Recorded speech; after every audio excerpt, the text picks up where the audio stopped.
I was actually the youngest quant researcher at a pretty big hedge fund today, and so had started my career in finance, but had seen a lot of different areas, very thesis-driven to just pure numbers and numbers crunching. You know, when I was working in corporate finance, I would work, 9-10 hours a day and 5 days a week. And then if I was called in on a weekend, I would honestly be very miserable. It just felt like it wasn't my own thing. Now I work, every waking second and 7 days a week, but I've never been happier. And I think I'm young, so that's one piece that gives me a little bit more optionality. When it comes to what you want to do though, this sounds very simple, but it's really just what feels right. The team feels that way too. It's really like when you own a piece of something and you're really growing it from ground up, it's easy to feel excited. And so my advice for like stable career versus startup is if you have the optionality to, I think, whatever makes you feel happy, whatever makes you feel like you're excited to go to work every single day and that you feel very fulfilled in what you're doing.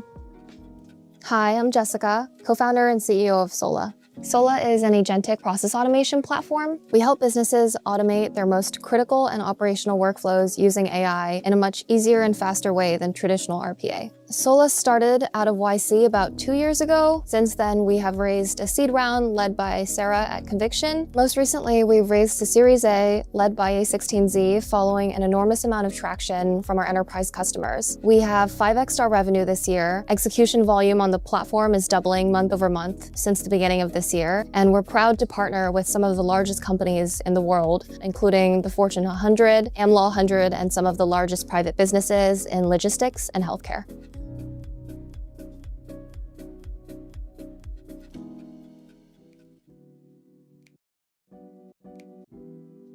I grew up doing a lot of very competitive things, played competitive piano, and I did competitive math and things like that. I think that gives you a pretty hard will. It probably makes you very disciplined. I think I'm good at taking risks and putting myself out in places that I don't feel comfortable. And I think that builds up a lot of resilience, like doing something even if you don't feel like you're 100% ready. I do that a lot. And just jumping into things and really going for it, I think that builds up a lot of character.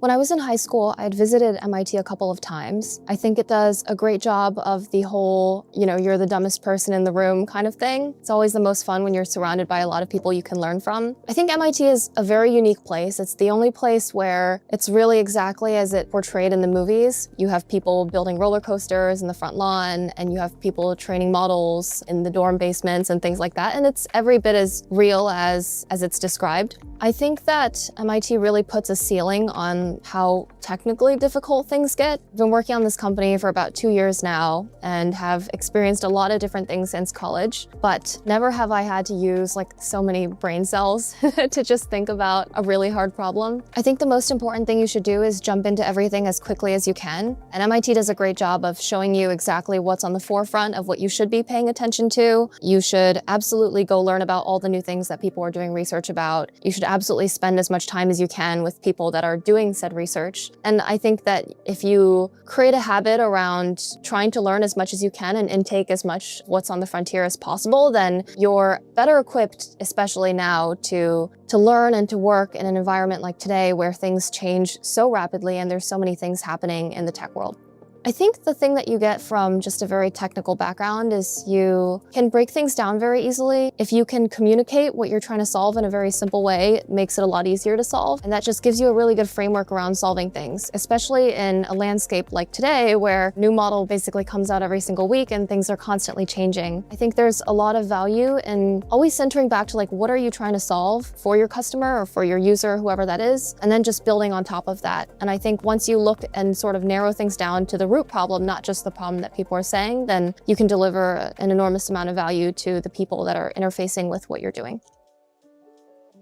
Before I worked on Sola as a startup, I had no idea that I wanted to do a startup. I had tried a lot of different things. I had worked in venture, I had worked at a couple hedge funds. I was actually the youngest quant researcher at a pretty big hedge fund today. Finance was an interesting choice. I had an advisor who recommended to me that it's actually pretty good to spend some time in finance because it teaches you a way of thinking that's pretty special, especially if you're doing trading. It teaches you to be very objective, that you should always calculate odds for things. I think I am someone who's guilty of not thinking in a very numerical or standardized way all the time. And so I think working in finance for a couple years gave me a lot of perspective on being objective, being able to calculate and just think through things in a very rational way. And that's something that's stuck with me. Doing a startup can be very emotional. And I think always going back to first principles thinking and trying to think in a more like statistical way can be pretty helpful in terms of making decisions. Even like in a startup lens, maybe you're looking at a super huge deployment, and that's something you have to really weigh, or someone is really looking at features. Like all of those things can be mapped out in a way that's more rational. You can say, what are the odds that this particular, this isn't perfect math, this particular customer converts by this particular day? What are the things that I'm trading off? And it gives you a very statistical framework to think about these decisions without just,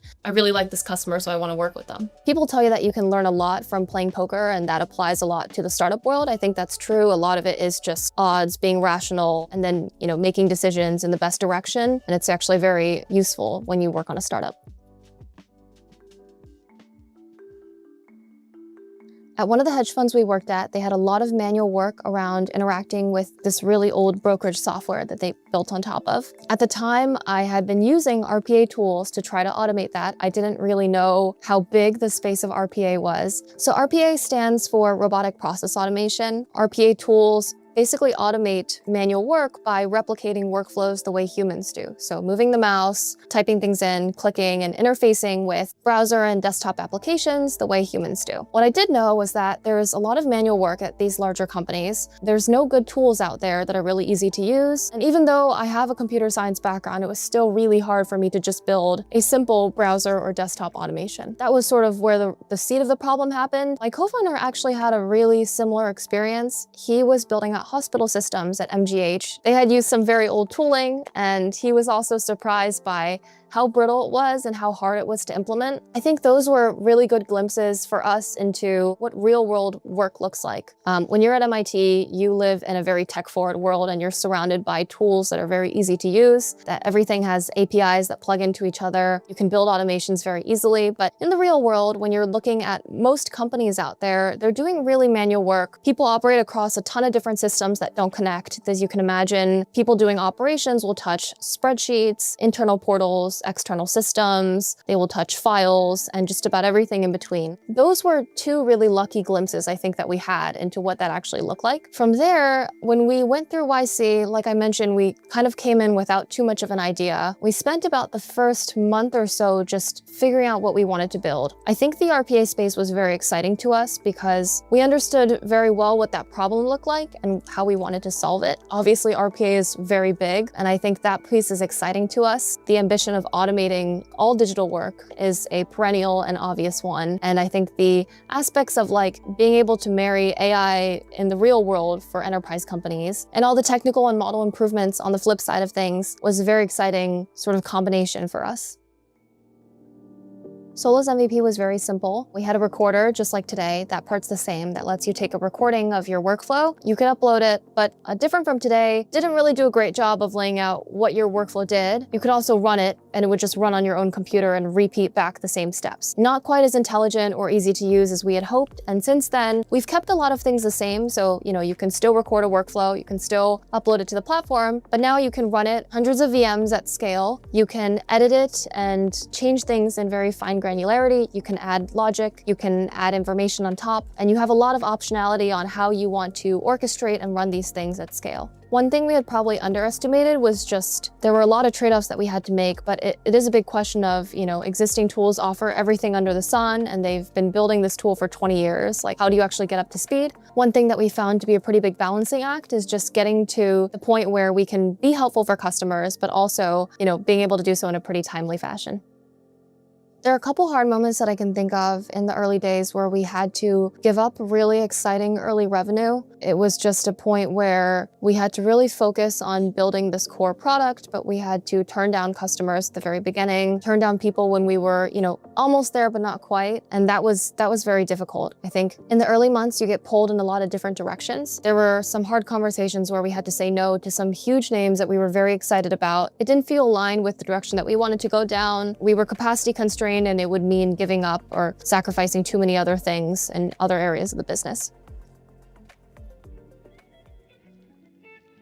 I'm pretty big on advisors. I'm someone that asks for a lot of advice. I like to surround myself with people that I think have a lot more experience. So whenever I get panicked or I'm under pressure, the first thing I'll do is just go to all of my resources and get people's takes on things. I think usually that puts me in a pretty good place. We chose YC because we had heard really good things about it. And that was also the advice that we got early on, which is that you're going to be surrounded by a lot of really amazing people and you're going to have 3 months to lock in. YC tells you to they really push you to try and sell something. This means that even if you don't have a working product, you can put up like use Lovable or something to put up a fake front end, and then you should try and go sell it. And the good thing about that is a lot of the times when you build something, I don't know if this applies as much to Sola, but in general, when you build something, you don't know if you're going down the right direction. The most clear way you know you're building something that people want is if they'll pay for it, right? And if they'll keep paying for it. YC does a good job in really pushing you to sell, even if you may not be there. Don't spend 6 months to build a product. First, try and sell something. See if it works. You might burn a couple bridges doing that, which is why I'm saying your mileage may vary. But at least you have very clear picture of, I know this person would pay for this. I know a lot of people would pay for this and they would depend on it a lot, or I'm solving some really meaningful problem. First sell is not good when you get a little bigger, don't sell a fake feature. It still is a pretty good mindset to operate behind, which is even once you're working on the right product, there's a lot of directions you should go. Try and experiment, build different mock-ups of things, try and talk to customers, get something out there, and then go from there and iterate and polish it afterwards. I think we met our first customer actually very early on. It was around YC. We were in the phase of doing the thing where we sold the product that didn't really exist. The good thing was we were pretty honest with them and we told them this thing doesn't exist, but it will exist in a couple months. And they were like, okay, well, come talk to us when it does. I think it's really hard advice. It's very unintuitive. You're taught your whole life to finish something and then go sell it or then go present it or whatever it is. And this is almost the entire opposite. It's like put up the most minimal fake version you probably can of something and then go sell it. And then if it's good, then go back and build it. I think it's not for the faint of heart for sure. And sometimes, maybe you really succeeded and you actually sold the thing and now you have to deliver. And YC's advice there is probably like spend a week in the basement coding so that you can get it out. It's not easy advice to take, and selling without actually having the thing is not very intuitive. But I think it at least puts you on the right direction. It gives you a very clear yes or no for if this is something you should be doing at all. One of my favorite books is called Delivering Happiness. It's quite good. It's about sort of how the little things matter and how customer delight is kind of a North Star, but it doesn't just come in one form factor of I did this thing on time. There's a million other ways you can build that up. If your customers are happy, most other things fall in place. It's something that we've tended to found. Especially when you're building very critical software for a company, you're asking a company that's been around for decades or maybe even centuries to trust you to do their most critical operations. That is by no means easy. To this day, most of Sola's customers come through word of mouth, and that's because existing customers have felt so happy with the experience. You're small, you're early, so what can you do to make up for being a much newer tool? And that's usually, one, build a really great experience and really solve their problems. That's the obvious one. Second is to ship fast and really take in good feedback. This goes both ways, so you want to pick customers that will give you good feedback, and you also want your customers, or you also will want to take in the feedback that they give you and move very quickly on what they're asking. There's a lot of ways that are more traditional than just building good tools where you can win enterprise companies over. You can be very supportive. You can listen to people. Listening is the most important thing you can do for customers. For some of our early design partners, we still do. We hop on a weekly call with them. We basically take in their feedback week over week, and then we try to deliver at a pretty fast rate. And that's the sort of thing that will make people pick the startup over the really old legacy incumbent, aside from just the tool being better. One of our largest customers wanted to do a deployment of Sola last year. They wanted to do it during the most quiet period of the year, which was on Christmas Day, because they don't get a ton of volume then. I hope that we don't have to ask this of the team again. We all came in, we worked that week. They had been using Sola for a long time and they had been championing it internally and were very excited. We were like, okay, if the deployment's gonna happen on Christmas, we're gonna do it. There have been moments like that. I think in general, we try to really go above and beyond. People are trusting us to run their operations, so they'll use Sola to send their invoices and do their accounts payable, or they'll use it to actually send out shipments, or they will enter in patient data. So all these things are very critical. One thing that we realized when we built Sola is we can never go down. That actually means that a real business out there who has hundreds or thousands of employees, their billing is going to be late that day. We've done a lot to basically maintain that. It's one of those things where it's a little bit different from a consumer tool or something that's AI that's generating copy or, finding sales leads. Like these things, if your tool goes down, it's a big deal and it disrupts people's work, but it's not the end of the world. The nature of our business, when we go down, it is sort of the end of the world. So we've done a lot for our customers. We stay up and running all the time. We've spent a million weekends and a million different holidays in the office. But I think along the way, it's been good. Like there's a little bit of, we're extremely thankful to the people who trusted us to take care of these workflows and made the bet on an early new startup. And hopefully we can continue to deliver on everything that we've promised.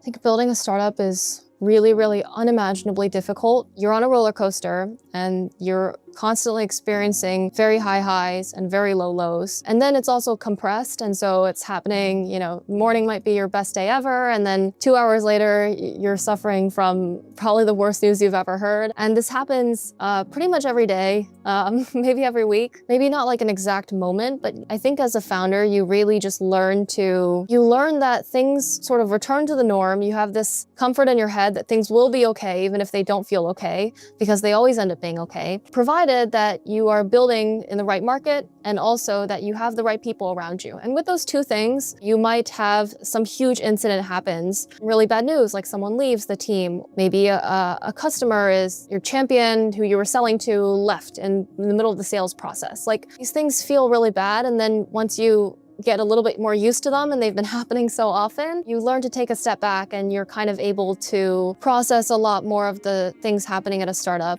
than before. And I think the early team also kind of learns that as well and be able to look at the big picture. And that tends to be much more helpful in terms of just mental peace when you're doing this. What we're trying to build is a really big mission, so there will be no problem of us having 10 years to spend on it. I think it's an enormous problem space. The other is that I really do believe in what Sola is trying to accomplish. I think that there's a lot of work that people shouldn't have to do that's very manual and very tedious. And if we can free people up, they can do things that are very fulfilling and creative and very interesting. And I hope that, businesses can start running on Sola and relying on Sola to do the things that are manual and rote and that people don't really want to do, and instead spend time on things that are exciting and think through leadership and strategy and decision making and all the more interesting parts of work.